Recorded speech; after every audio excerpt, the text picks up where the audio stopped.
Muchos son de origen mexicano, pero pueden ser de muchísimos lugares.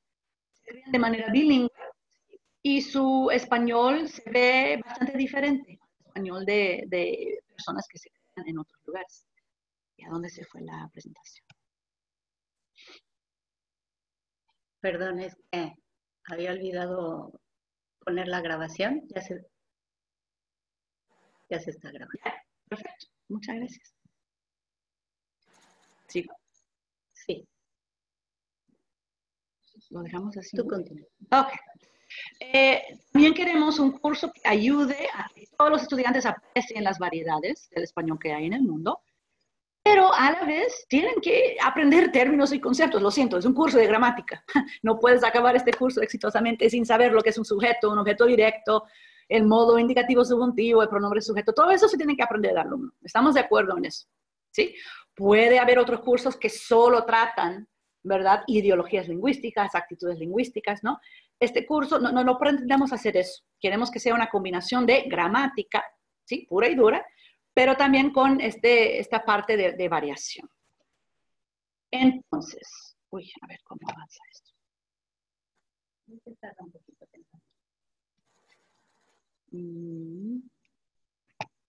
Ahí está. El libro nace cuando me escribe un correo mi gran amiga, colega lingüística, sociolingüista y también copaisana, somos los dos de Nueva York. Y me escribe Naomi Shin hace como 5 años. Me dice, oye Kim, que me toca enseñar el dichoso curso de gramática avanzada. Y fíjate que he visto este libro, me nombra un buen de libros, pero ¿sabes qué? Yo busco un libro que, ahí me sale un correo kilométrico que me escribe Naomi. Y le contesto, le digo, ¿sabes qué, Naomi? Por un lado, que yo sepa, no existe el libro que tú acabas de describir. Pero lo que acabas de describir es una propuesta de libro. Le digo, vamos a escribir el libro juntas. Me dice, ¿qué? ¿Cómo crees? Yo no escribo libros de texto. Digo, ahora sí, escribe el libro de texto, lo siento. Entonces nos pusimos manos a la obra y pues ya, ahora sí ha salido nuestro bebé. Decimos que es nuestro bebé. Entonces, de ahí sale la idea del correo de Naomi. Y quisiera mencionar 2 compromisos importantes que tenemos también con el libro. Negociamos con Routledge para que el precio fuera lo más accesible posible para los alumnos. Y también, tanto Naomi como yo donamos nuestras regalías, ¿no?, a organizaciones de estudiantes latinos en nuestras universidades.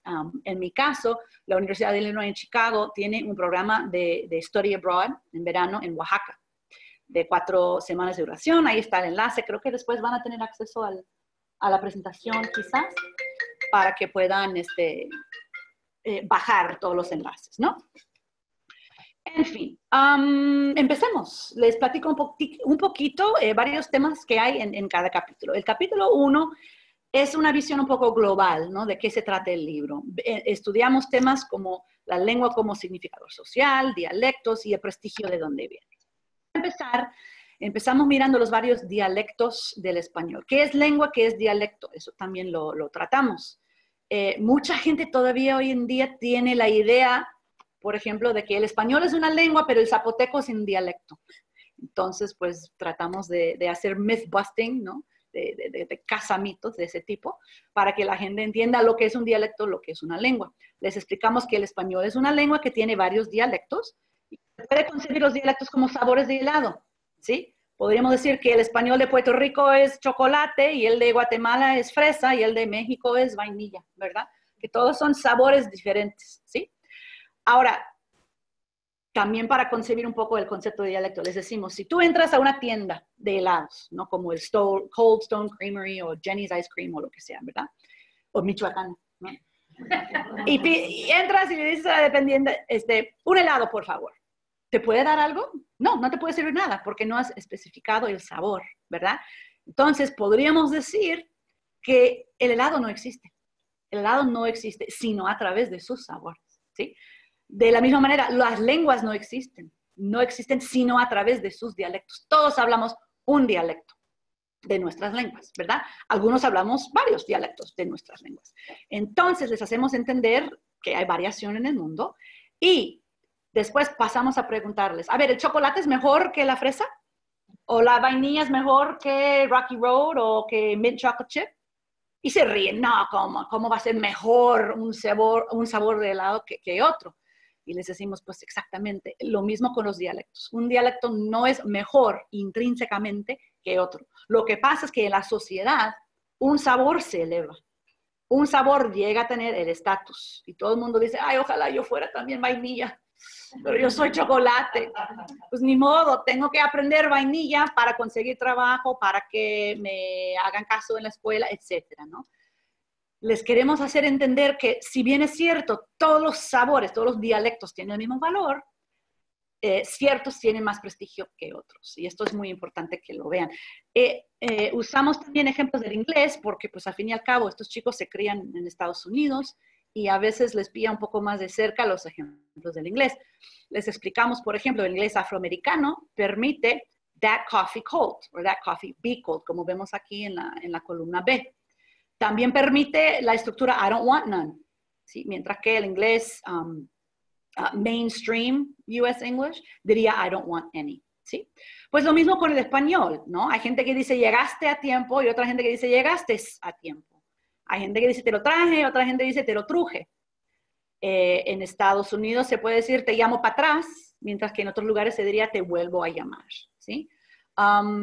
Les hacemos ver, y esto tarda, me sorprende, cada año, año tras año tras año, ¿cuántos? Ya para la semana 2, 3, 4, 5, es cuando mis estudiantes ya empiezan a abandonar el concepto de correcto. ¿Pero cuál es correcto? Y les digo, ay, no, pero todo es correcto. ¿Es el chocolate incorrecto? No, no es incorrecto. Tardan, porque estas ideologías están muy, muy, muy arraigadas, ¿no? Les digo, lo único que es incorrecto, lo único que se puede tildar de incorrecto es lo que produce un hablante de segunda lengua, que apenas va aprendiendo la lengua, ¿sí?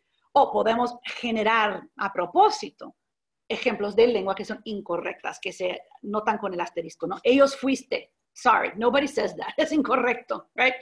Keys the are on table the. Pues tampoco es una oración bien formada, nadie que yo conozca habla así, ¿ok? Solo ese tipo de oración se puede tildar de incorrecto. Lo demás, no me importa que no lo hayas escuchado nunca, no me importa que sea súper estigmatizado, no se puede tildar de incorrecto. Entonces, meta número 1 es que los chicos entiendan este concepto de correcto, ¿sí? A fin y al cabo, se trata de que ellos entiendan lo que es gramática descriptiva y la gramática prescriptiva, ¿sí? Y, ojo, que quede muy claro, ni Naomi ni yo nos consideramos antiprescriptivistas, no somos antidiccionario, ni antigramática, ni mucho menos. Lo que buscamos es una claridad cuando nombramos las cosas, ¿no? Y vamos a ver que muchos libros de gramática te dicen, por ejemplo, X cosa es incorrecto, se tiene que decir de esta manera, cuando realmente sería más correcto decir, esta es la manera prestigiosa de decirlo, pero mucha gente lo dice así. Y de eso se trata el libro, de hecho. Animamos a los estudiantes que piensen como físicas y físicos, y no como policías de tráfico, ¿verdad? Cuando una física escucha o lee algo que desconoce, ¿verdad? Dice, oh, qué interesante, quiero entender más sobre eso. Eso existe en el mundo real, en el mundo mundial, y quiero entender cómo llegó a ser y quién lo usa y cuándo y cómo y dónde, ¿sí? Sin embargo, la policía de tráfico dice, no, alto ahí, eso no, esto ahí no. Entonces queremos apartarles un poquito de esa visión del no y más a la visión de, órale, qué interesante, quiero entender un poco más sobre esa forma, ¿no? Aparte de la variación dialectal, también tenemos cuestiones de registro, ¿no? Y el registro se lo explicamos con esta analogía que, de hecho, se lo robé a la profesora Ana Celia Centé hace muchos años. Y una vez se lo confesé, le dije, ¿sabe qué, profesora? Le robé su analogía de la boda y la playa. Y me dijo en su excelente español puertorriqueño, no te preocupes, mija, yo se lo robé a otra persona, así que tú úsalo todo lo que tú quieras. Y básicamente dice esto, cuando nos vamos a la playa, nos vestimos de cierta manera, con traje de baño, con chanclas, con playeras. Cuando nos vamos a una boda en un lugar como este que vemos acá, que parece ser un templo, una iglesia, un lugar formal, nos vestimos de otra manera, ¿sí? Hay ciertos usos que se pueden considerar simplemente apropiados para un evento y no para otro. Entonces, esa palabra sí viene siendo para nosotras importante, la palabra de apropiado, ¿sí? Cierto uso puede ser apropiado aquí e inapropiado acá. Ese uso intentamos que ellos lo vean, ¿no? Bien, empezamos el capítulo estudiando también qué factores sociales contribuyen al prestigio lingüístico, ¿no? Les preguntamos así directamente, ¿quién tiene menos prestigio en la sociedad? ¿La clase alta o la clase baja? ¿La gente joven o la gente mayor? ¿El grupo étnico minoritario o el grupo étnico mayoritario? Etcétera. Entonces empiezan a ver cuáles son los grupos un poco con menos poder, más estigmatizados, y pues la forma de hablar de esos grupos van a ser las formas estigmatizadas de hablar. O sea que el prestigio lingüístico va de la mano con el prestigio social. Es así de fácil, la verdad. ¿Qué hice acá? Entonces, viene habiendo un ciclo de prestigio, ¿verdad? La gente que tiene prestigio habla de X manera, ¿sí? Esa manera entra en los libros de texto, los libros de gramática, los diccionarios, los noticieros, en la universidad, en esos lados, ¿verdad? Y eso viene siendo lo que se enseña en la escuela. ¿Quién asiste a la escuela? Los que tienen el prestigio social, o sea que se va creando un círculo, ¿verdad? Y difícilmente pueden entrar otras maneras de hablar, ¿sí? Les damos, esto es divertidísimo, al comienzo del curso les hago estas preguntas y al final del curso se las vuelvo a hacer. Por ejemplo, si una palabra no está en el diccionario, como aiga, dijiste o ain't, es incorrecta. Y al comienzo del curso muchos van a decir, cierto, claro. Si alguien pronuncia una palabra de una manera que no corresponde a su ortografía, está mal. Ciertas formas son agramaticales. Llegaste tarde. Habían 3 ranas. He don't want none. Son agramaticales. Violan reglas gramaticales. ¿Sí o no? Y dicen, sí, sí, sí. Combinar rasgos de 2 lenguas es una corrupción. ¿Sí o no? Y claro, el mejor inglés del mundo es el de Inglaterra y el mejor español es el de España. Ajá, nos reímos, pero dicen que sí. Es curiosísimo ver las ideologías con las que llegan nuestros chicos a los salones de clase. Bueno, con eso concluimos el capítulo 1 y les decimos que les queremos convencer de que todas esas oraciones son falsas. Ok. Ahora pasamos al capítulo 2. Ya entramos con sustantivos, pronombres, preposiciones. No tendré tiempo acá para darles ejemplos de todo, pero he sacado uno de los más divertidos, creo. Con cada estructura que presentamos en este libro, sigue un mismo formato. 1, se explica la variante estándar. ¿Cuál es? ¿Cómo funciona? 2, se enseñan ejemplos de habla natural en que se usa otra forma. Y para esto usamos varios corpora. Tenemos el corpora de Otegui Centella de Nueva York. Tenemos el corpora en el que trabajó Naomi del español en Nuevo México y varios otros corpora que se han presentado en diferentes partes del mundo. Se explica la descripción actual y la historia de las variantes que hay y se examinan las actitudes lingüísticas hacia la variante alternativa. Aquí un ejemplo, género y número. Todo libro de gramática explica esto. ¿Qué es el género? ¿Qué es el número? Esta actividad que ven acá lo pueden encontrar en cualquier libro de gramática del planeta, creo. ¿Sí? Los estudiantes aprenden a identificar el género y el número de los sustantivos. Luego, fíjense, esto es gente en el mundo que dice los papaces y las mamaces. Los pieses, y en el ejemplo 6 aquí tenemos bongoses. ¿Qué pasa aquí? Entonces los llevamos por una serie de actividades en el cual tienen que identificar qué es lo que está pasando. ¿Por qué carta siempre va a ser cartas en su forma plural y no cartases? Pero mamá, papá, bongo, café y jabalí, sí. Entonces, no sé por qué me sale esto. Ajá, ¿qué tienen en común estas palabras? Todos acaban en vocal acentuada. Y se les prende el foco. Entonces estas palabras, estos sustantivos, ¿sí? Pueden tener una doble pluralización, se puede decir. Se les agrega la S y luego también la ES, ¿sí? Bien, entonces acaban entendiendo cómo se llega a estructurar mamaces, papaces y pieses. Pieses siempre me recuerda de Cantinflas, ¿no dice siempre pieses? ¿Me ven los pieses? ¿Sí es él?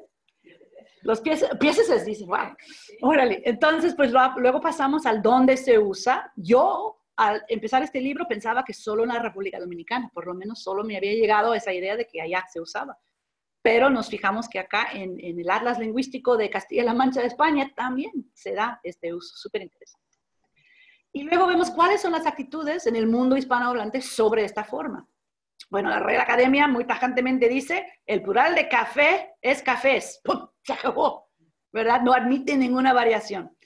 Luego también citamos este ejemplo de una novela, ¿sí? De José Adolfo, que el papá dice, a mí cuando se me enfriaban los pieses, no se dice pieses, papá, se ríe el hijo, el que estaba estudiando en la capital, ¿sí? O sea, que vemos acá que la gente con más estudios se burla de la gente que habla así, ¿no? Eso es solo un ejemplo. Otro ejemplo que viene del capítulo 2 es lo del género. Estudiamos varias cosas del género. Les explicamos que cuando hay un grupo de estudiantes solo mujeres, podemos decir todas las alumnas son buenas. Si es un grupo de solo hombres, todos los alumnos son buenos. Si hay 99,000 mujeres y un hombre, se supone que, digamos, todos los alumnos de esta clase son buenos, ¿sí?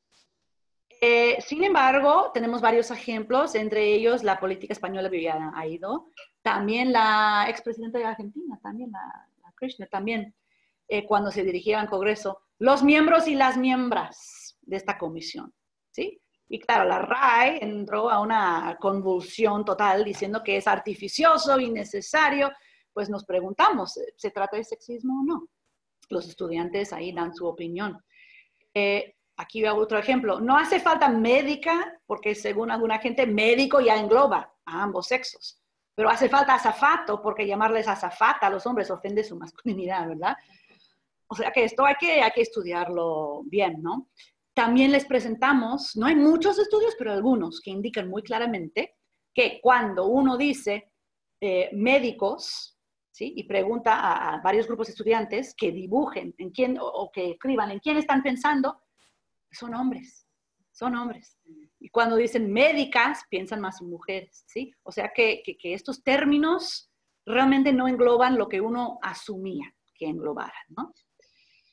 Luego entramos en el tema de la arroba y en el tema de X, de Latinx, etc. Les mandamos a que lean artículos sobre los temas.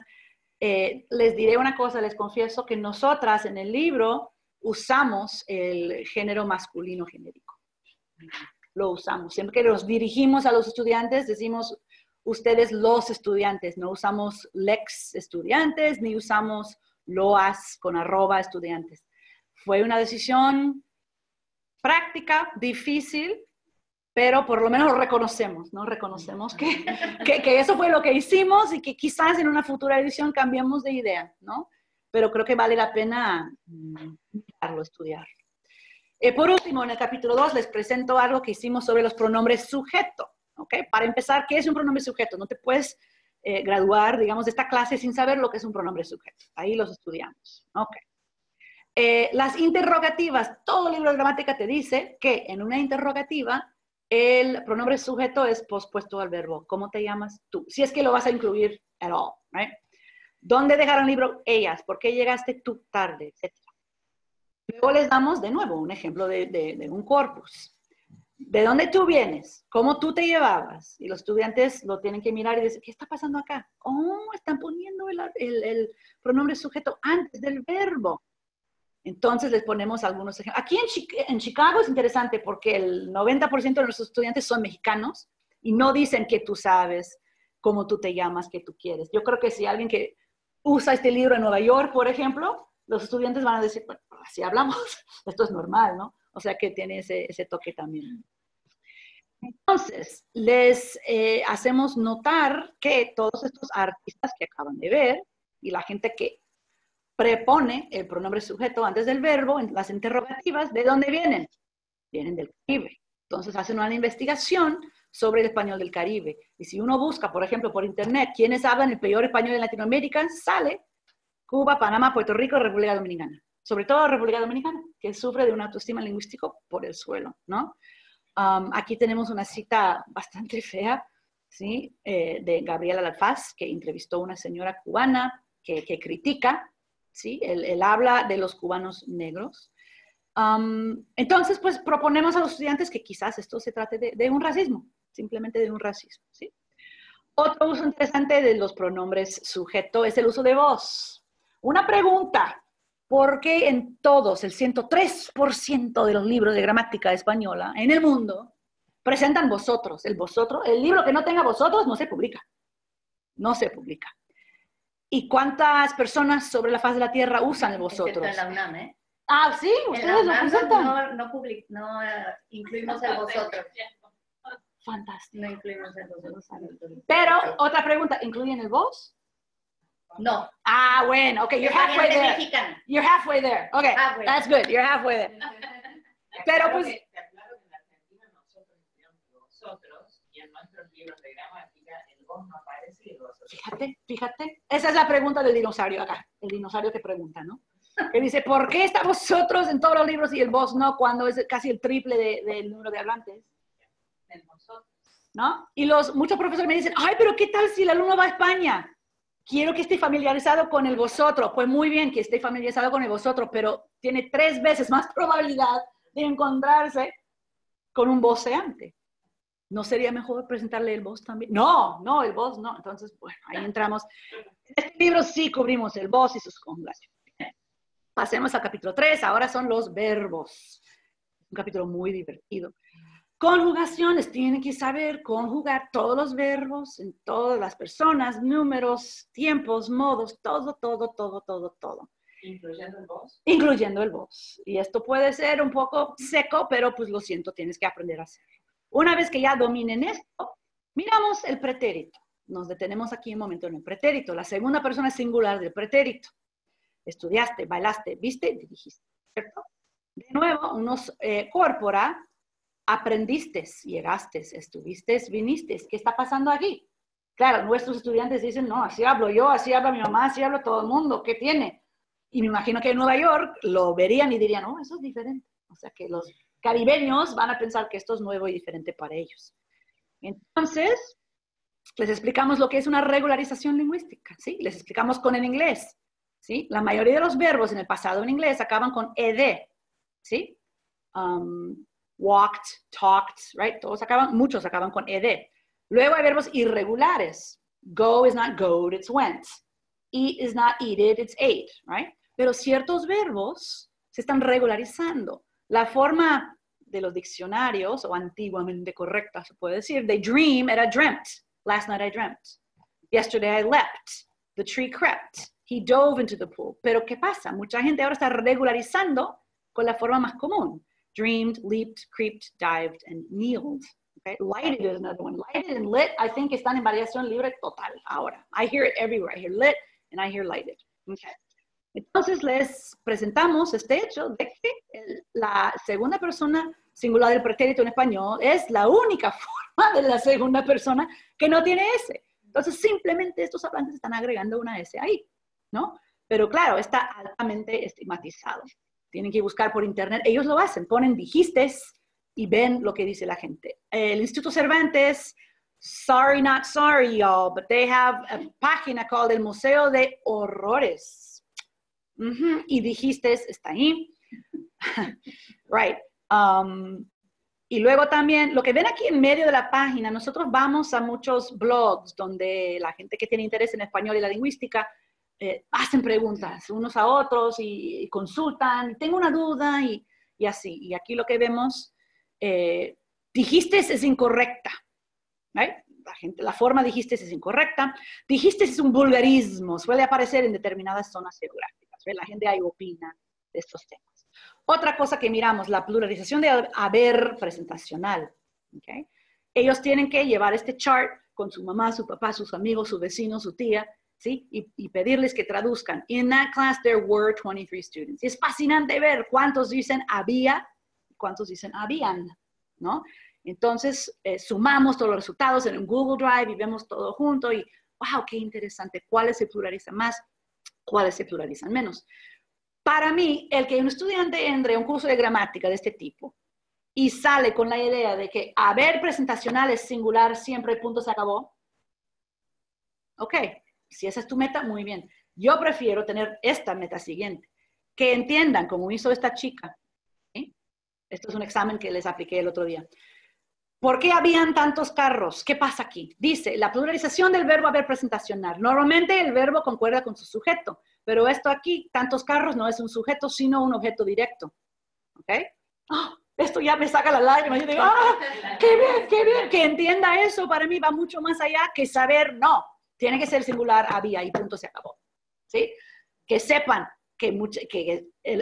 con haber presentacional lo que sigue es un objeto directo, que según los libros de gramática no concuerda, ¿sí? Con el verbo haber, pero que mucha gente lo hace y que está estigmatizado, que sepan esa diferencia. Luego vamos al internet de nuevo, a ver qué dice la gente, ¿no? Hiere los oídos escuchar, han habido varias personas. Me sangra la úlcera cuando gente con estudios, o sea, esta gente se ha equivocado de profesión. Lo siento, mejor dedícate a la plomería o a la electricidad, algo, no sé, porque lo vas a pasar muy mal. Vas a sufrir mucho si te sangran los oídos al escuchar las variantes de la gente, no sé. Bueno, en fin. En el capítulo 4 entramos, es el último capítulo con contenidos lingüísticos, vemos características del español en contacto. ¿Okay? Los posesivos, tienen que aprender lo que es un posesivo masculino singular, femenino singular y plural. Muy bien. Luego hay otra manera de formar el posesivo que es con de, y hacemos esta actividad con los Simpson. Las ideas de él son ridículas. La voz de Marge es irritante. La inteligencia de Lisa es sobresaliente. Y así. Luego de nuevo, a los corpora. Su casa de ella, su hijo de ella, ¿verdad? Entonces, pues llegan los estudiantes a hacer un análisis. Están usando dos maneras, ¿sí? De indicar posesión. Y luego vemos, claro, las opiniones de la gente que no, que está mal, su sustantivo de usted está muy mal.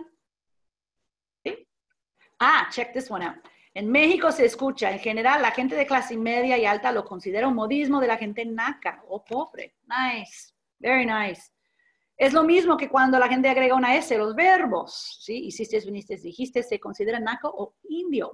Really nice. Ok, so aquí podemos desempacar más el racismo que está implícito en estos juicios, ¿no? De nuevo, no les decimos a los estudiantes, habla con las variantes que tú quieras, donde tú quieras y con quien tú crees. No, tampoco es eso, ¿no? Recuerden, la boda y la playa, ¿no? Lo que queremos que entiendan es que no es incorrecto. No es incorrecto decir su casa de ellos.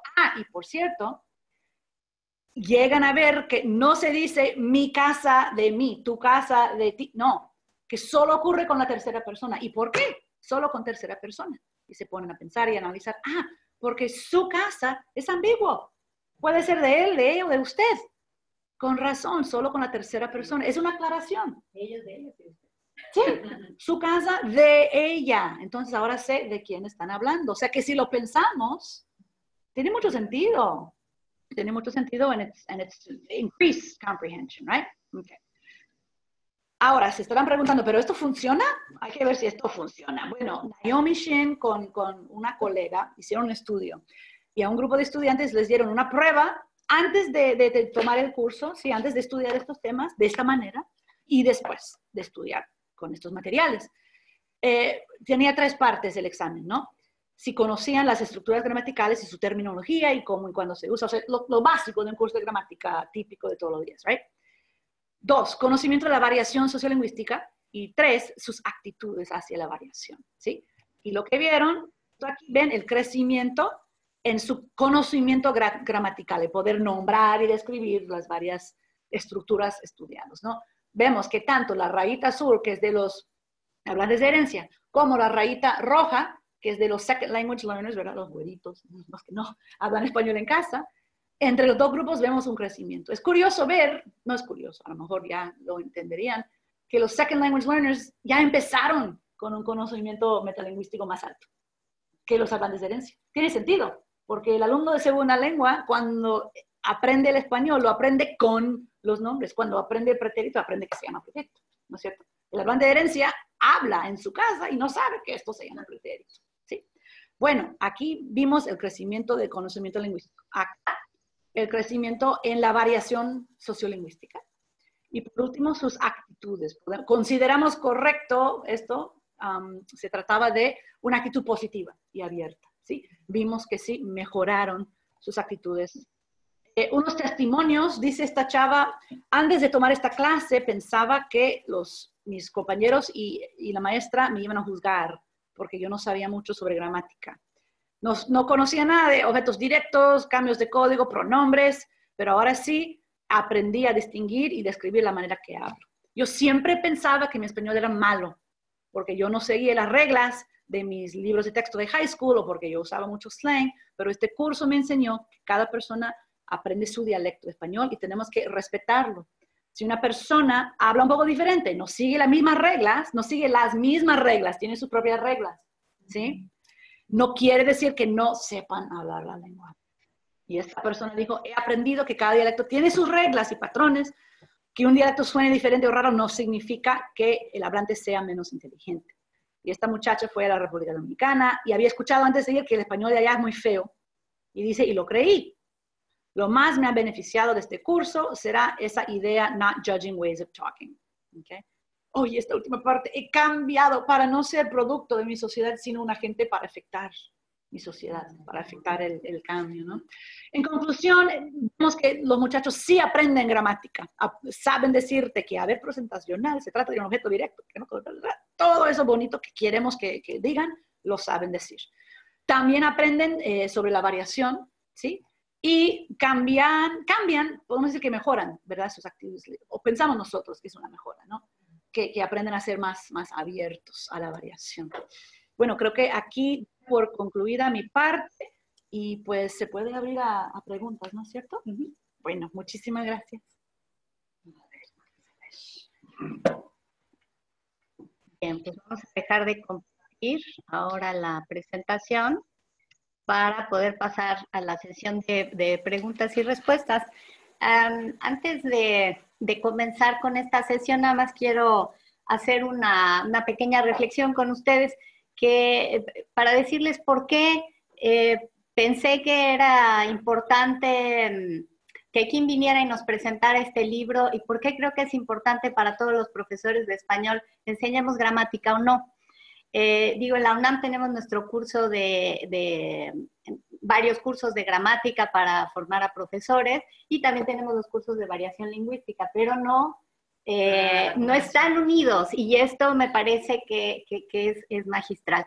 Pero más allá de este interés, digamos, universitario, pienso que es una reflexión que todos debemos de cultivar como profesores de español personalmente. O sea, yo leyendo este libro de Kim me empiezo a ver y me empiezo a dar cuenta de que si bien yo tampoco me considero racista ni clasista ni nada, pero hay ideas que son tan profundas, la lengua está tan metida en nosotros que a veces ni siquiera nos damos cuenta de que están allí. Y el libro de Kim me ha ayudado a darme cuenta. Y les voy a poner nada más un ejemplo que quiero compartir.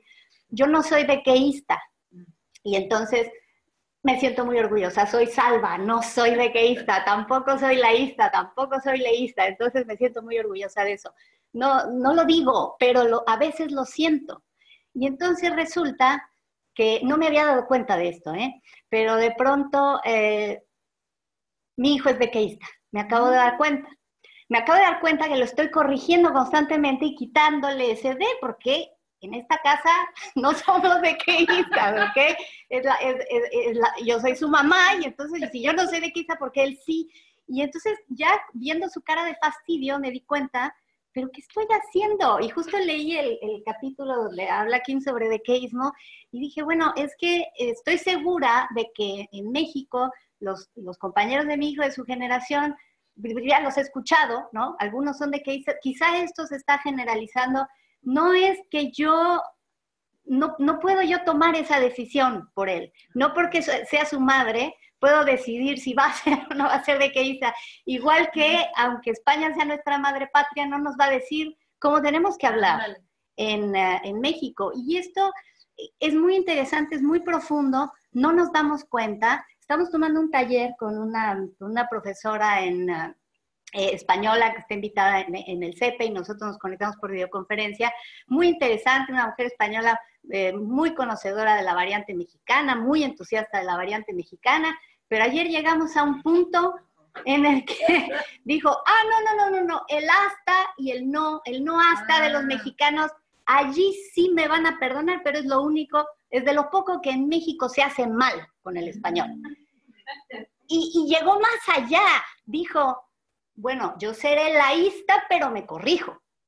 Entonces, yo pienso que es increíble que incluso entre lingüistas, entre personas que estamos trabajando constantemente esto, nos podamos sorprender diciendo ese tipo de cosas como yo me he sorprendido a mí misma con estas ideas profundas sobre el dequeísmo, porque están allí y creemos que tapamos el sol con un dedo, pero no, ¿no? Entonces, pienso que es muy interesante que leamos este libro de King, que hagamos todas estas actividades que propone, que son tan ricas, que nos permite dialogar con la sociedad, con las creencias que están allí de otras personas, y que de esa manera nos podamos ver reflejados nosotros en dónde estamos y sobre todo qué estamos enseñando y qué estamos transmitiendo a los estudiantes. Creo que es parte de nuestra vocación universitaria y esa es la razón por la que consideré invitarlos a todos ustedes. Entonces, tienen la palabra y quien quiera comenzar, empezamos con los lugares donde tenemos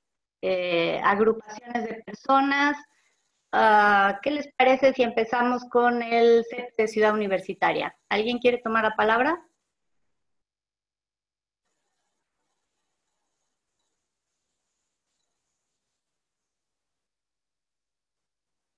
Sí, Eri, tenemos una pregunta, nada más se va a acercar Betsy para a la camarita. Ay, acá. Hola. Hola. Hola, no, pues muchísimas gracias por este libro que definitivamente nos invita a reflexionar bastante justamente sobre nuestra relación con nuestra lengua. Tengo una pregunta. Me parece que justamente este libro exige un grado importante de reflexión, un grado importante de preguntas personales y acerca de otros, de los estudiantes, ¿no? Es decir, exige un grado de apertura mental, de actitudes, de reflexión. Me gustaría saber si está planteado para niveles avanzados o para niveles básicos. Si en algún momento se puede pensar como una clase, es decir, si se puede pensar en hacer un programa de estudios, por ejemplo, un plan de estudios completamente basada en esta visión, o si se piensa como un apoyo para reforzar todos estos temas. Bueno, en cuanto al nivel, nos pidieron que pusiéramos acá el nivel, o sea, pensando en los hablantes de segunda lengua, ¿no? Dijimos que el nivel B1 del marco común europeo, pues tienes que manejar un B1 para entender lo que está escrito acá. Eso para contestar la primera parte de tu pregunta, ¿para qué nivel es? Pues uno tiene que poder leer el texto que está ahí, ¿no? Sí. En cuanto a si es un curso de gramática básico o avanzado, eso depende de cada programa y cada lugar. Por ejemplo, en mi universidad tenemos Introducción a la Gramática, 202, 200 level course, right? Uno de los primeritos que toman cuando hacen su major en español. Se podría usar ahí, No lo usamos ahí, lo usamos a un nivel 300, el siguiente nivel que es gramática avanzada, ¿no? Sí. Realmente dependería del programa. En nuestro caso es un apoyo, es parte, ¿sí? No que yo sepa en el curso de fonología, bueno, fonología ya es de por sí, de variación. Naomi, la otra autora, quiere comentar con todos. Sí, dice lo mismo que yo, que depende de la universidad, depende de la estructura del programa y de los cursos que hay. Pero con tal de que los chicos tengan el nivel B1 de español, se puede meter donde el programa mejor lo piense. Desde ahí, perdón. No, es que les comentaba que igual desde intro se puede ir dosificando esa información. Al presentarles el voz, por ejemplo, en la conjugación de cualquier verbo, ya se está introduciendo esta otra variación. Entonces, se podría ir dosificando poco a poquito desde niveles iniciales. Sí. Nosotros lo tenemos algo parecido como un curso propedéutico de gramática para ingresar al diplomado básico de enseñanza de español como lengua extranjera. Entonces, para hispanohablantes que quieren ser profesores de español, antes de ingresar toman su curso de gramática, pero la variación social la ven hasta después. Entonces, por eso me parece maravilloso que se haga de una vez, porque claro, yo imparto este curso y en los foros todo el tiempo estamos en esta lucha de, ¿pero qué es lo correcto? Pero usted dígame, aquí dice que se puede el calor y la calor, pero usted dígame cuál es lo correcto. Y entonces el foro se va mucho más hacia esos temas que me parecería mucho mejor que ya estén incorporados. Yo pensaría proponerte aquí que en un futuro este también sea un curso en línea, que pueda la gente acceder a él, ¿no? Sí, no, de hecho, se puede muy fácilmente, la Universidad de Arizona lo estaba contemplando, creo. Tiene un montón de actividades que fácilmente se pueden poner en línea, en Blackboard o en Compass o en el módulo que use la gente. Pero me gustó tu comentario porque es cierto, en mi propia universidad los chicos no veían variación hasta el nivel 400 de sociolingüística y no era requisito. O sea, se podían haber graduado perfectamente con un major en Spanish sin haber visto jamás nunca la variación. El voceo. El voz. Ya. Es más, la pregunta de qué español o cuál español es el español correcto es una pregunta que surge en 101. Exacto. ¿Cuál es el mejor español? No hay un mejor español. Claro. O sea, por lo tanto, decirles a los chicos, el español, todos los españoles están bien, se hablan en lugares diferentes, son distintas variaciones, y explicar el concepto de variación desde 101 es algo que todos tenemos que hacer para quitar ese prejuicio y para empezar a impulsar ese concepto de amplio y hablar de registro. Creo que es algo que tenemos que hacer desde 101. Y también en formación de profesores, en reflexionar, pensar de qué español enseñar. Es muy importante, como se ha comentado en otros cursos de la nuestra profesora, tener esa sensibilidad sociolingüística hacia nuestra propia variedad que usamos, como decía Erika, pero que finalmente es una reflexión desde el inicio de una formación de profesores de español, ¿no? Independientemente de donde damos clases geográficamente, enseñamos el español que hablamos. Correcto. Así es, dice Claudia Muñoz aquí de UNAM Chicago que le parece que este material es muy interesante para la formación de los profesores de español porque la reflexión de qué español enseñamos pues está allí presente, sea donde sea que nos encontremos en el mundo enseñando español, pues es una reflexión que aparece desde el inicio de la formación de los profesores. ¿Qué español voy a enseñar? ¿Cuál es el mejor? ¿Verdad? Entonces, bueno, gracias. Sí. En CPQ, si les parece bien, voy a cerrar el micrófono y le voy a dar la palabra a... un momento. Le voy a dar la palabra a alguien en el King's College de Londres. ¿Quisiera hacer algún comentario? Nos hemos desconectado. No, está ahí, es la pantalla del ventanal. Es este. Ok, ¿alguien en King's College quiere participar?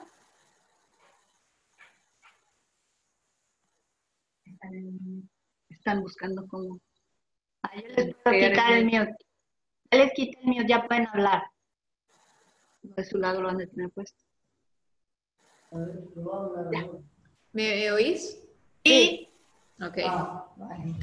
Bueno, primero saludaros a todos y daros las gracias por la presentación, a Kim y a Erika también por la introducción. Muy interesante, desde luego, el tema que estáis abordando y el tema que trata el libro. Un poco responder la pregunta que lanzaba un poco Erika ahora, de cuál es el mejor español que enseñar o para enseñar y qué español enseñamos. Creo que, bueno, la respuesta la tenemos más o menos todos, supongo, no sé si compartís esta idea conmigo, enseñamos el español que conocemos, en realidad, ¿no? Porque variantes del español hay muchísimas, variantes dialectales, como mencionaba Kim, o como mencionabas en ese esquema inicial. Y bueno, pues obviamente es imposible dentro de los programas que tenemos en la universidad, por lo menos aquí, enseñar otro tipo de variantes más que conoce el profesor por una cuestión de tiempo, básicamente, y de espacio. Entonces, pues bueno, me imagino que en centros donde tenéis oportunidad de ofrecer cursos de gramática, como gramática, digamos, especializada, cursos de gramática a nivel avanzado, pues sí tenéis ese espacio, ¿no? Para dedicarle a enseñar cuáles son las variantes o qué otro tipo de variantes son igualmente aceptadas, ¿no? Pero bueno, en cualquier caso, como os digo, es un tema de sociolingüística muy interesante y que es oportuno llevar también al aula y desde luego a los libros, ¿no? También para consulta. Gracias, Teresa. Alex, ¿quiere tomar la palabra? Sí, no, simplemente quería primero agradecerles la presentación, que fue súper interesante, y también me parece que lo que por lo menos podemos rescatar es que para mí es un tema de actitud. Entonces, si bien, incluso desde el nivel principiante, ¿no? Si bien uno no puede ir a los detalles, porque tal vez no está esa comprensión lingüística, pero sí lo que podemos es modificar la actitud, porque ya desde un nivel principiante los estudiantes comienzan a preguntar qué es lo correcto, lo incorrecto, o no sé, acceden a cosas en internet, a películas, ¿no? Y entonces ya para evitar esa contradicción de lo correcto e incorrecto desde el principio, ¿no? Porque enseñamos, qué sé yo, me gusta, y después escuchan a Manu Chao y dicen, ah, pero Manu Chao dice, ¿no? Y es incorrecto, entonces bueno, por ahí si lo que modificamos es la actitud, es como que desde un inicio se puede modificar ya esa percepción de no correcto, incorrecto, ¿no? Correcto, incorrecto, ¿dónde? ¿Por qué? Sí, sobre todo en los centros en donde enseñamos español a extranjeros me parece crucial la reflexión, porque más allá de qué enseñamos está qué evaluamos. Claro. Y nos damos cuenta de qué y cómo lo estamos evaluando, que también es un tema, ¿no? Pero bueno, muchas gracias, porque me encantó escuchar la presentación. Si me permites, alguien aquí ha escrito una pregunta muy interesante. Si trabajas en un departamento en el que la mayoría son profes de literatura, y no tienen por qué ser de literatura, pueden ser de otras cosas, ¿no? Que quizás nunca se hayan planteado el papel de la variación dentro del estudio literario, del español, cómo se intenta ser lo menos polémico posible cuando se introduce un texto como este. That's a great question. Does anybody want to answer that? I don't. No, yo creo que es inevitable. La polémica para mí es inevitable. No. Con suspiro nada más. Aquí todo el mundo pasa y suspira con esa pregunta. Pero es buena. It's almost like asking, how do we handle white fragility? When we tell white people that black people are being discriminated against, we're going to worry about their fragility and that they don't want to hear it. Es un poco así, ¿no? It's like, too bad. Just deal with it. Suck it up, Buttercup, because la variación existe y you got to stop, treating people poorly. Punto. Ya, pero a lo mejor precisamente por eso es importante desarrollar esa polémica, es decir, es la única manera de desarrollar o de crear conciencia, digamos, ¿no? Y a lo mejor es necesaria. Bueno, a lo mejor y otra persona aquí dice, claro, cuando eres junior faculty, pues sí, cuando eres junior faculty, pues sorry, I mean, you have to wait till you get tenure, then a lo mejor ya te puedes lanzar y empezar a, ¿no? Bueno, esa es otra cosa, que es un tema, por eso lo de subversivo, yo decía, bueno, ¿por qué le llaman subversivo? Es subversivo hablar de racismo y de clasismo en estos días, es hasta políticamente correcto, ¿no? Pero la verdad es que parece al revés, ¿no? Empezamos a hablar de estas cosas y, ¡oh, qué barbaridad! Está diciendo que dijiste se está bien, y entonces somos subversivos, pero ¿cómo vamos a ser subversivos?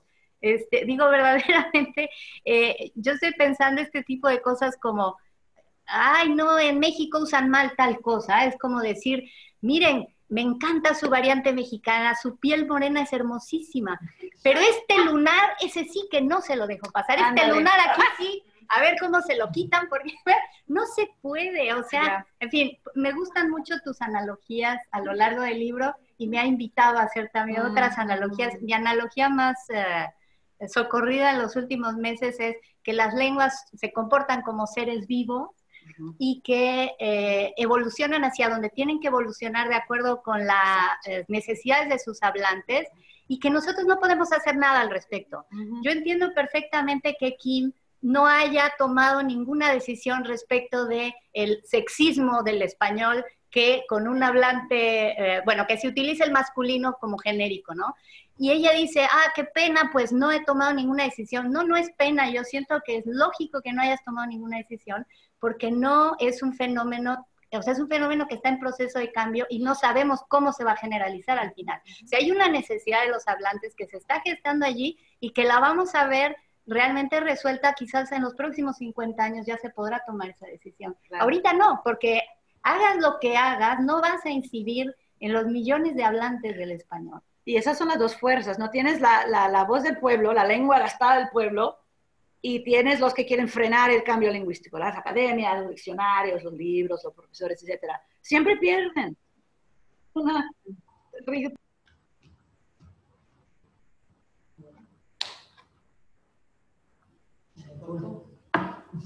Eri, creo que ya no escuchamos. Está silenciado el micrófono. Perdón. Perdón. ¿Puedes repetir la última? No sé idea. ¿Qué dije?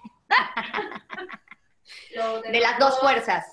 Que hay dos fuerzas. Está la lengua del pueblo, ¿no? La lengua gastadísima del pueblo. Las fuerzas que quieren frenar el cambio, ¿verdad? Las academias de lengua, los diccionarios, ¿no? Y los es una batalla perdida, de antemano. O sea, quieren frenar el cambio que no se puede frenar, ¿no? Y me gustó tu analogía es como una planta, un ser vivo que crece, ¿no? Otra analogía muy útil, vimos antes lo de ser física. Una física cuando ve algo quiere entenderlo mejor, ¿no? Es como ser geólogo. Cuando un geólogo sale al campo y descubre una piedra, jamás dice, esta piedra es incorrecta.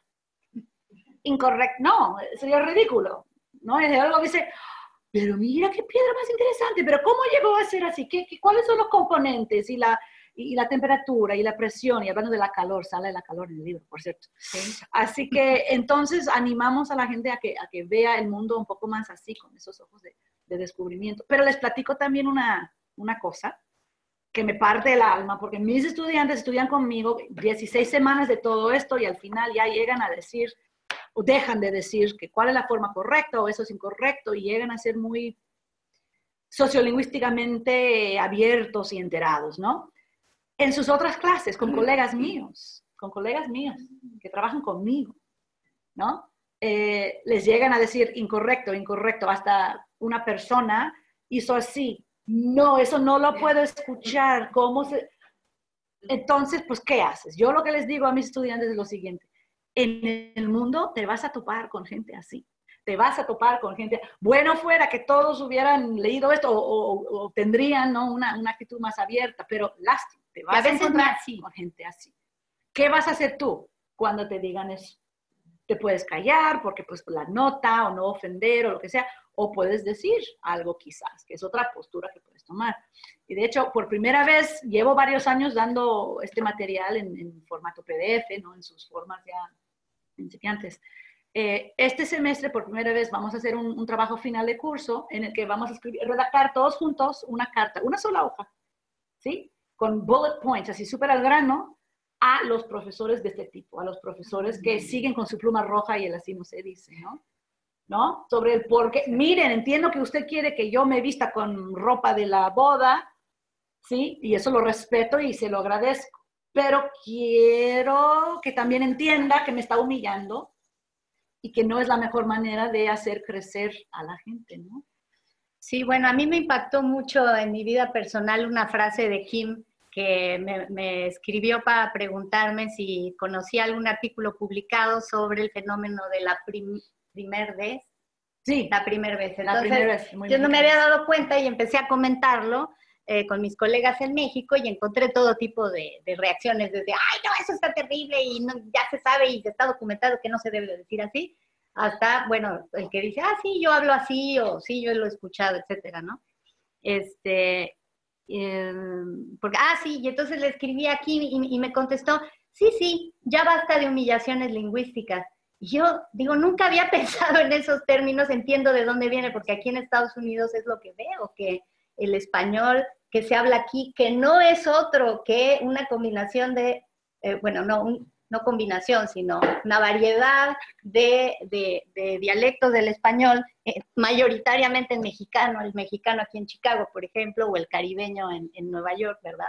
Sí reciben se sienten humillados, reciben humillaciones lingüísticas, y esto me parece muy bueno que Kim lo saque a la vista, porque es algo que normalmente no vemos y sin querer a veces estamos participando en ello, como el Museo de los Horrores del Instituto Cervantes, que muy importantemente fomenta este tipo de actitudes, ¿no? Donde se dice, leísmo, perfecto, laísmo, terrible, estigmatizado. Ya me dijeron españoles que conozco, queridísimos, que les daban reglazos en la escuela cuando eran laístas, y lo siguen siendo, no lo van a dejar de ser, pero ya no lo son en la escuela, y sobre todo se avergüenzan de serlo. Ajá. Pero son leístas y eso no les molesta. Claro. Bueno, no tendría por qué molestarles, ¿verdad? Pero ¿por qué el laísmo? ¿Y por qué el laísmo? Sí. Es un argumento visto desde afuera, ¿no? Es extrañísimo. Sí, es un argumento circular. El ANLE, Asociación Norteamericana de la Lengua Española, publicó hace unos años un librito feo que se llama Hablando bien se entiende la gente.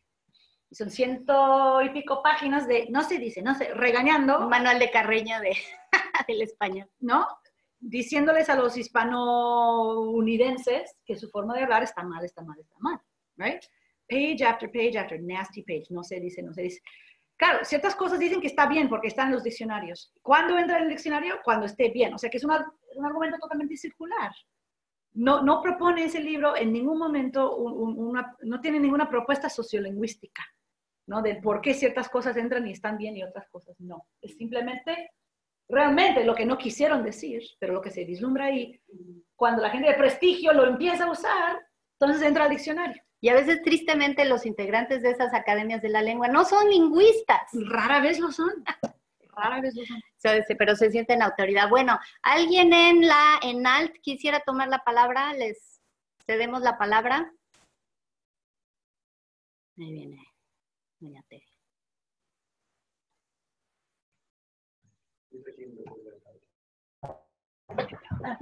¿Sí? ¿Me escuchan, Erika? Sí, Tere. Ok, muchas gracias. Bueno, una participación breve, pero me parece importante, espero no generar mucha polémica con ella. Estaban hablando de la parte de lo que enseñamos los profesores, pero también de lo que evaluamos, y creo que la parte de la evaluación es muy importante. Lo que a mí me inquieta es que veo dos mundos separados. Veo una dicotomía impresionante entre el mundo de la formación, es decir, de las prácticas en el aula, de la enseñanza, de las teorías lingüísticas, de las gramáticas pedagógicas, y por otro lado, el mundo de los sistemas internacionales de certificación. Y los veo separados, porque en el mundo de la formación y de la práctica del aula, lo que estamos manejando y la tendencia es hacia los valores, la variación sociolingüística, el respeto a los valores en general.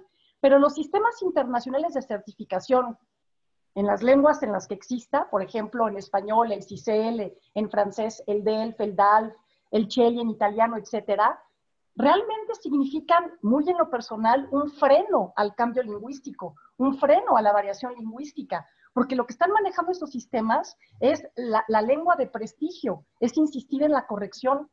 Entonces, lo que me inquieta es que, por un lado, estamos haciendo estas propuestas interesantísimas, como lo que hace Kim en su libro y lo que hacemos los docentes en la práctica de clase, pero por otro lado, los estudiantes están buscando por muchas razones certificarse, pero certificarse con una lengua de prestigio. ¿Qué hacer para romper esta dicotomía entre estos dos mundos? Que me parece una cuestión importantísima a debatir. Esa es mi pregunta, muy humilde. No, es excelente la pregunta. Para mí el DELFI, el DLI, CIEL y estos exámenes son realmente, es una foto. Y digo foto porque es estático. Es una foto de una boda, de lo que la gente lleva a una boda. ¿Sí? Y no está nada mal que un estudiante quiera llegar a alcanzar eso. ¿Sí? Lo que el libro, insisto, en ningún momento dice que todos deben hablar o pueden hablar de cualquier manera en todos los contextos, ¿no? Esos lugares son bodas, digamos, muy, muy, muy formales, más allá que es la boda real, ¿no? Es una boda real. You gotta have your big hat on and all this other stuff. Entonces, lo que el libro reconoce es que hay varias maneras de hablar, ¿sí? O sea, no te enseña a decir dijistes, no te exige que pongas dijistes en un examen. Lo que te pide es que sepas identificar qué es dijistes, por qué la gente dice dijistes, o sea, que te digan, segunda persona singular del pretérito es una regularización porque las demás formas de segunda persona llevan ese, se usa mucho en estos lugares y se estigmatiza. Boom, porque la gente de prestigio no lo usa. Entonces no lo Eso uses no- cuando estés entre gente de prestigio Cuando o te quieres, quieras exactamente. certificar de vestirte Exactamente. bien en una boda, pues te vas a tener que aprender a vestir así. O sea que yo no veo que este acercamiento sea una barrera a que nuestros estudiantes puedan alcanzar estas metas de estos exámenes. De acuerdo, muchas gracias, doctora. Gracias, Tere. ¿Alguien más? Bueno, Gracias. tenemos algunas participaciones, perdón, escritas. Ahorita regresamos al final. A ver, Luis Navarro Roncero dice, la lengua es una arma política, sí, para intereses colonialistas, nacionalistas o imperialistas. Sí, esta reflexión de la lengua que hablamos debería ser parte de la educación básica de cada hispanohablante, de cada hablante, punto. Porque en inglés también ocurre, En ¿no? todas las lenguas. En todas las lenguas, ¿no? Y dejarnos. Me apunto a enseñar español campechano. Ah, me encanta. ¡Qué bueno! ¡Qué bueno! Ahora, Sí, esta persona parece estar de acuerdo contigo. Lo increíble es que los contenidos de este libro se consideren polémicos o subversivos, lo que acabas de decir, Erika. La gramática descriptiva no es una opinión, sino una observación y un estudio sistemático de las lenguas. Efectivamente, es describir lo que existe alrededor. ¿Sí? O que esto me gusta. Esto, claro, porque lo dijo Naomi, claro, que el estudiante decida qué ponerse para ir a la boda. O sea, que el estudiante... Glenn Martínez tiene una frase que a mí me encanta. Glenn Martínez de Ohio State University dice lo siguiente. Si un estudiante entra en una clase diciendo aiga y sale diciendo aiga, no hemos agregado ningún valor. Si el estudiante, a cambio, entra diciendo aiga y sale entendiendo la diferencia entre aiga y aya y cómo se forman y por qué se usan y quiénes lo usan y por qué está uno estigmatizado y el otro no, y pueda decidir lo que él o ella quiera usar en todo contexto, ahora sí, hemos agregado algo de alto valor. ¿Les puedo hacer una pregunta? Bueno, ¿quién eres? Bueno, yo me llamo Silvana, estoy en el primer semestre de traducción de la ENAL. Y bueno, más bien, no es tanto como una pregunta, pero una opinión. Pues es complicado, creo yo, hablar de esto un poco en la traducción. La verdad, yo no estoy muy todavía metida. Realmente no sé qué tanto que se tome en cuenta lo de la variación lingüística en cuanto a la traducción, porque pues yo sé que es muy diferente el trabajo de un traductor que pues simplemente pues la forma en la que habla pues un hablante normal, ¿no? Bueno, bueno, más bien quería preguntarles ¿qué tanto consideran que es importante o qué tanto considera la academia que es importante que un traductor pues haga uso de este tipo de herramientas, de este libro que pues toma en cuenta la variación lingüística y que hasta cierto punto pues se acerca un poco más a la descripción que a la prescripción? Y ya. Excelente pregunta. Yo no tengo estudios de traducción, interpretación, así que mi respuesta va a ser like a baby answer, según mis intuiciones, digamos. Por un lado, creo que es importante para cualquiera que trabaje en la lengua, ¿sí? Que tenga claro el tema de la variación, ¿no? Claro, si a ti te piden que traduzcas un libro a un español, lo que normalmente piden es que sea un español de la boda, ¿sí? Un español formal. Entonces, en ese caso, creo que estamos todos de acuerdo que la variación es ya menor, ¿sí? Sin embargo, les pongo un ejemplo de una película, cuando mis niños estaban más chiquitos, les ponía muchas películas en español, les forzaba, ¿no? A que vieran películas en español. Y las películas que se hacen en Estados Unidos de caricaturas para niños, que luego se doblan en español, salen muy así, monótono, no hay ninguna gracia, ¿no? Es una voz muy X, ¿no?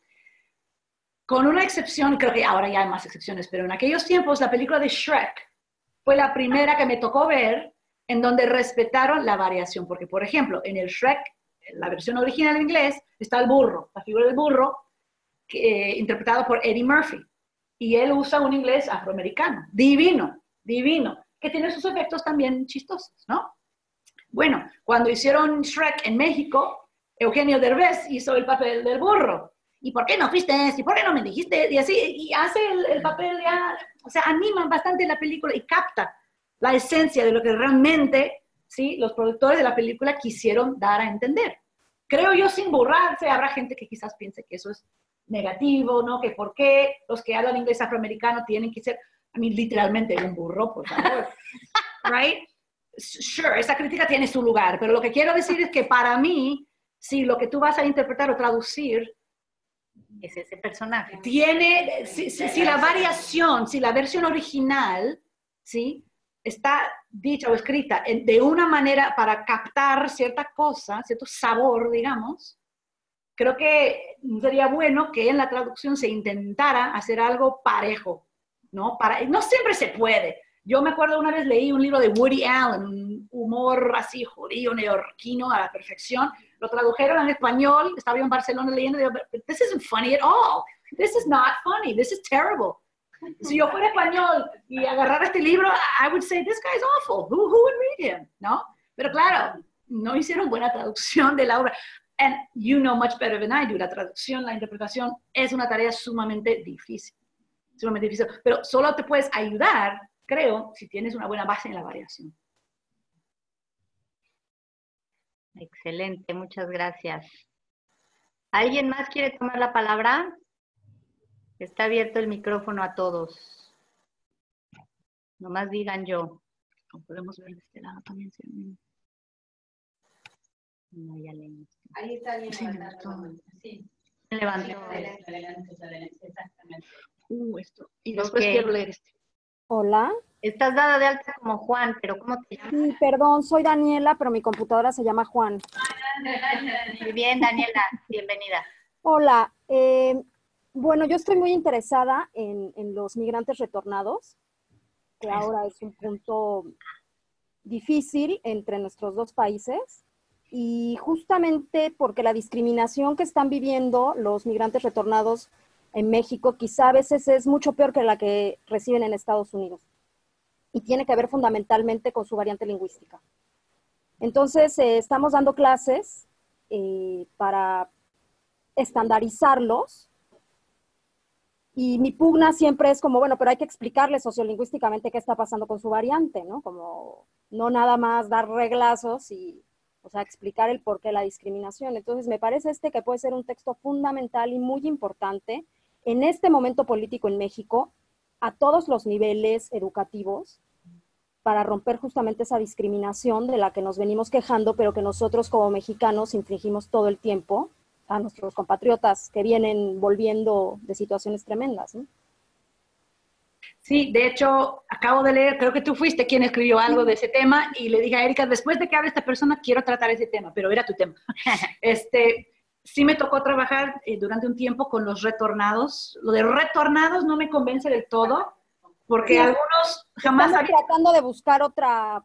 Es lo mejor que hay de momento, pero algunos de re no tienen nada, porque nunca habían estado en México. Pero en fin, no, ¿quién quieres decir?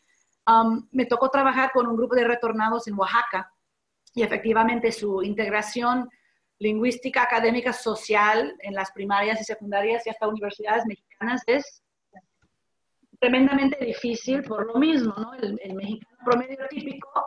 Me tocó una vez ir con un doctor ahí en Oaxaca, y pues ahí en la plática, no, pues ¿a qué se dedica usted? No, que yo estudio el español de los que son hijos de mexicanos, se crearon en Estados Unidos, y me dice, los pochos, ustedes claro. Hablan muy feo, ¿verdad? Y yo, órale.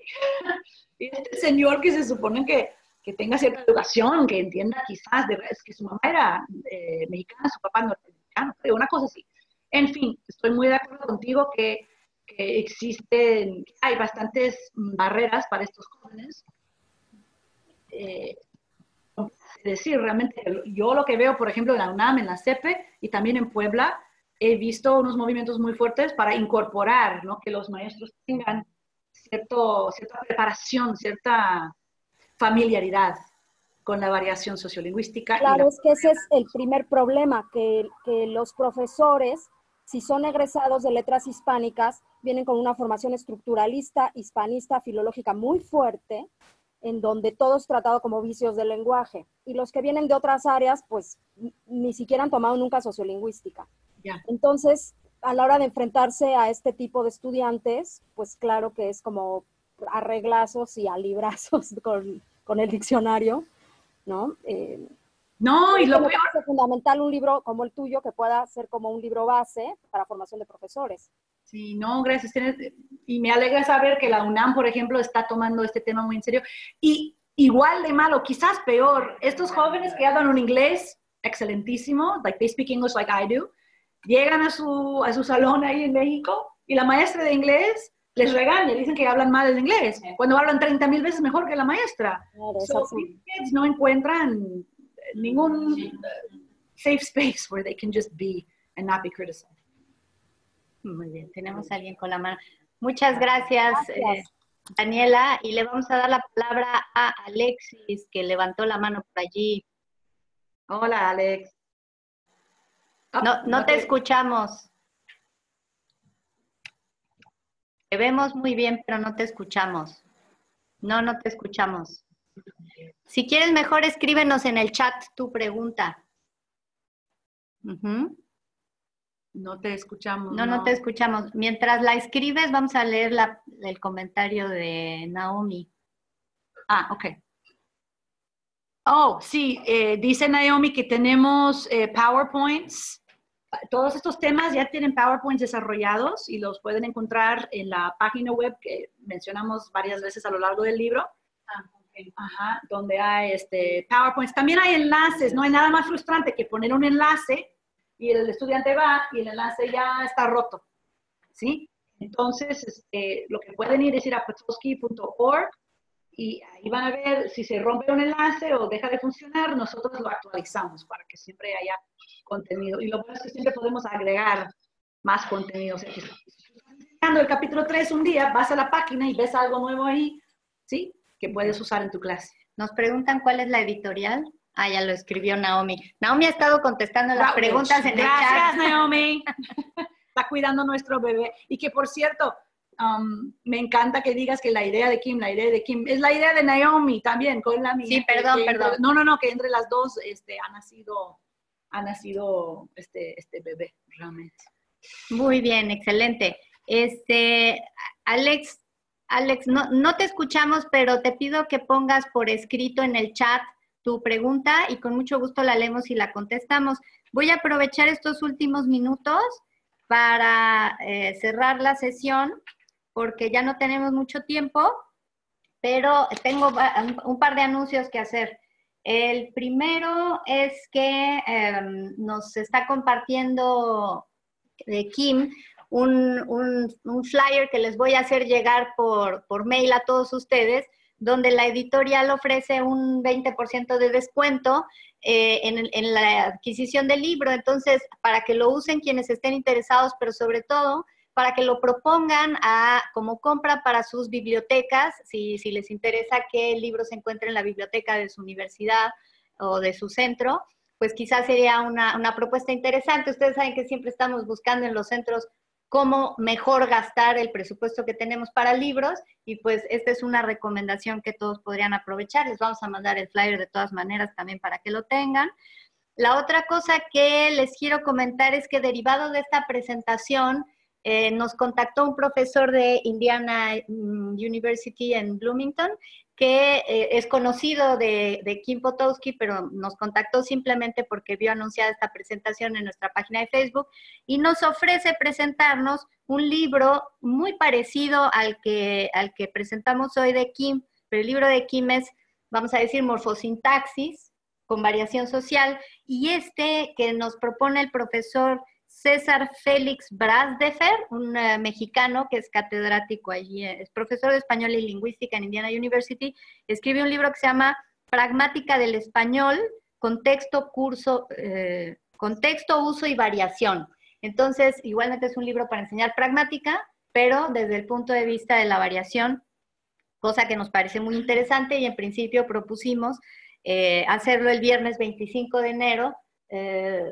Vamos a ajustar el día y la hora dependiendo de cuántos de ustedes se interesen en participar y de sus horarios. Entonces estaremos en contacto para eso. Y algo más. Bueno, pues por mi parte es todo. Y nosotros seguimos aquí si alguien más quiere participar, pero si algunos más tienen que irse, lo comprendemos porque habíamos programado esta sesión de 10 a 11:30, entonces quizá algunos de ustedes tengan que retirarse, ¿eh? Bueno, vamos a ver. Hola, muchas gracias. Sí, Naxieli dice muchas gracias, este libro estaba haciendo mucha falta. Naomi le contesta, gracias Naxieli, muy amable. Muy bien, ¿alguien más? ¿No está Naomi conectada en video? No quiere. Es que hay que cuidar su identidad con eso de que son subversivas. Efectivamente. Muy bien, pues aquí estamos si alguien más quisiera participar. Alex, estamos esperando tu pregunta, por aquí, por el chat. Si no me la haces el lunes, es alumno mío. Alex, enlaces el lunes. De todas formas, bueno, esta sesión está grabada, la vamos a compartir con todos ustedes. Inicié la grabación ya empezada la sesión, lo siento, se me fueron los primeros 3 minutos, pero... Allá salió lo de Alex. Bueno, ya está la pregunta de Alex, a ver. Yo dice Alex, entré al curso con una percepción un poco prescriptivista, pero ahora puedo discernir entre la boda y la playa. Sé que no hay nada incorrecto, sino inapropiado para un español estándar. Por eso creo que no hay ni mejor ni peor español, solo variaciones. ¿Viste? Thank you, Alex, for proving my point. Alex habla un español cubano lindísimo. Además, su mamá es profesora universitaria de lengua castellana en Cuba. So, I mean, he was very like, he would tell me, ¿verdad, Alex? Me decías, yo llamé a mi mamá anoche y le dije tal cosa, y me dice, pero ¿cómo es posible que esa profesora te diga que no sé qué, que no sé cuál, no? Y ahora hay muchachos, y vimos también que pasan, son como etapas, ¿no? Puede haber una persona, digamos, sin estudios, que habla como habla, no sabe ni que la gente le juzga su forma de hablar. Luego uno estudia, uno viene a la universidad, ¿y qué aprende uno? A juzgar, a decir esto está bien y esto está mal. Ahí estábamos todos, quizás en algún momento de la vida, en ese punto. Ahí estaba Alex, ¿no? Y luego le digo, Alex, ahora ya tú has superado a tu mamá. Bueno, a ese nivel digamos, es un aprendizaje, pero tiene su blind spot, tiene su ignorancia, su punto ciego, ¿verdad? Has superado, has ido más allá para ver que, bueno, ese punto está equivocado, es decir, que eso está bien y eso está mal, ¿sí? Sino que ya has superado todo. And now you're the life of the party. Now you can tell everybody it. Right? Que no existe el uso incorrecto, digamos. Excelente. Bueno, pues desde King's College te dicen, Kim y Naomi, gracias de nuevo por la presentación. Luis Navarro, gracias y felicidades por la presentación y a las autoras por la excelente obra y trabajo. Otra alumna tuya, te queremos, profe, hemos aprendido muchísimo contigo. Ay, Flora, thank you. Entonces, bueno. You guys are the best. Entonces, bueno, pues, ahí está Naomi. Sí, ¡Yay, te conecto! No te escuchamos. Es que no me había vestido bien por eso, pero bueno, como alguien me lo pidió, me muestra la cara. Fue Claudia Muñoz que dijo, why doesn't Naomi connect? Qué bueno, mucho gusto en conocerte, Naomi. Gracias por participar con nosotros. Y gracias, felicidades por ser la instigadora de la subversión. Muy bien, gracias. No, pues si les parece bien, con esto nos despedimos. Gracias a todos por participar. Les haremos llegar la grabación de la presentación. Fue un placer tenerlos por acá. Y seguiremos en contacto porque, como dijo Kim al principio, ¿verdad? Este es realmente solamente el principio de una colaboración que esperamos que sea mucho más nutrida, no solamente con UIC, sino pues con esta comunidad que se está formando ahora, simplemente de personas que nos interesan el tema, que queremos aportar algo sobre el tema. Bienvenidas todas las sugerencias y recomendaciones. Tenemos también pensado invitar a Carlos Soler, que no pudo estar el día de hoy con nosotros, de la Universidad de Edimburgo, a que presente su curso en línea de variación social él lo llamó curso de sociolingüística del español para los profesores de español que se están formando ahí en la Universidad de Edimburgo, que creo que también es un esfuerzo importante. Invitaremos también a la gente de la UNAM que esté trabajando en eso. Quizá Daniela hacerte una invitación a presentar su tema de tesis, ella que trabajó sobre el español como lengua de herencia, un tema allí sintáctico, si no mal recuerdo. Entonces, pues, en fin, todos ustedes que quieran contribuir están cordialmente invitados a esta serie de seminarios que vamos a organizar derivados de este que Kim Potosky nos hizo favor de dar inicio. Muchas gracias a ti. Gracias a todos. Hasta luego. Gracias. Dice Daniela que con mucho gusto. Qué bueno, gracias por aceptar. Naxieli, tú también puedes presentar tu tesis de doctorado, también será muy interesante para todos. Creo que documenta Naxieli el habla del Istmo, Naxieli, de Tehuantepec.